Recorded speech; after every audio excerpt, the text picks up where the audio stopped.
tó ọ̀dà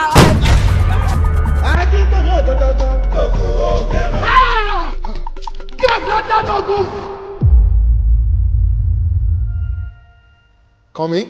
Yes. Ìdí tì ní wàá. Bá ní bá lè lọ tì. Paris ló lọ. Oh, thank you, Daddy.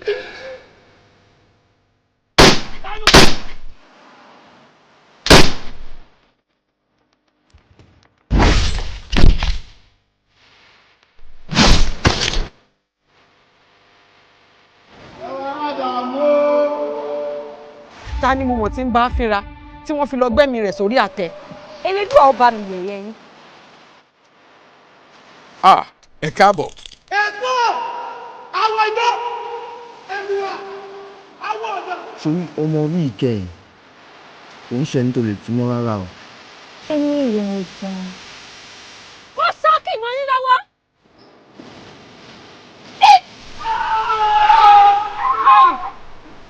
Kàn mí, ọmọ mo pé lọ́lá. Olúwa mi ní ọ̀sábọ̀. Wọ́n bá mi ìjà kálẹ̀ káwọn ọ̀rọ̀. Má bínú, mo kàn fẹ́ mọ̀ bóyá jẹ́ ni.